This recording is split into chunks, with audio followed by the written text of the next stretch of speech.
Someone asked earlier today, what should we do when someone insults us? Should we defend ourselves? Should we attack, counterattack? What should we do? But here this Brahman, and Krishna is quoting this Brahman personally, that these people are not the cause of my happiness and distress. Neither are the demigods, neither is my own body, the planets, my past work, or even time. So let us analyze each of these points that the Brahman is bringing up. He's saying that these people are not the cause of my happiness and distress. In other words, he understands that whatever these people are doing, they should not be to blame. They are just postmen delivering my own previous sinful reactions to me. And if we retaliate, then what do? We just incur more sinful reaction, and somebody else is going to have to deliver that. In this way, birth after birth after birth, Krishna is going to send, the laws of nature are going to send different postmen to just deliver us the reactions of our own misdeeds. Just like if you are driving in a car and you crash into somebody because of your negligence, and then the mailman comes to send you the bill, how much you owe him. Do you hate the mailman? Why are you bringing me this bill, you nonsense rascal? I'm going to get even with you.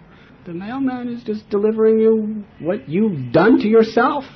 So if people misuse us, they're just delivering our karma. You made it. What goes around comes around. So therefore he's saying, these people are not the cause of my happiness and distress.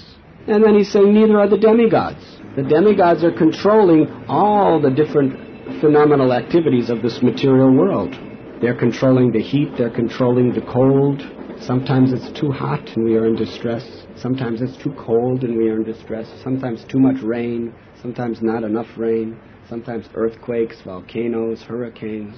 He's saying, these demigods who are sending all of these, they are not the cause of my distress. In my own body, sometimes we're diseased. Sometimes our back hurts, sometimes we have arthritis, sometimes we have boils, sometimes we have fever, sometimes we're just too tired. So many diseases. He says, my body's not the cause of my distress.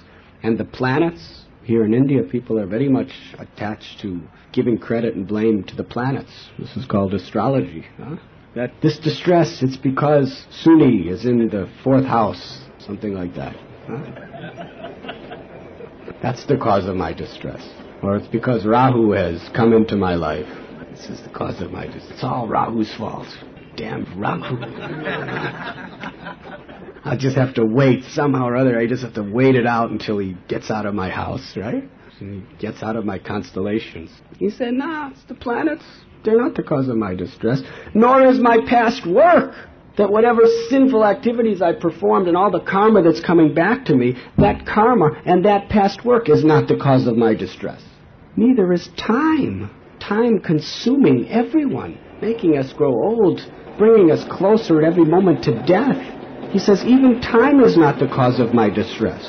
Rather, it is the mind alone that causes happiness and distress and perpetuates the rotation of material life.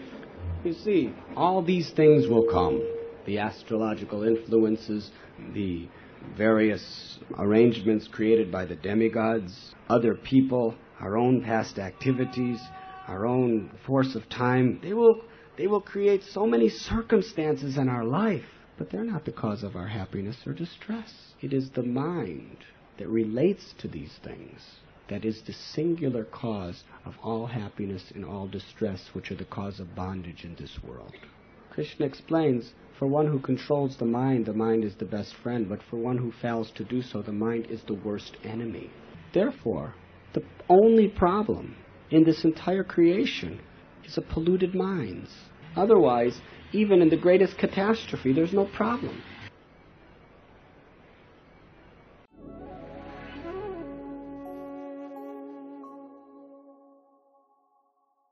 You were listening to Radhanath Swami on thesacredconnect.com.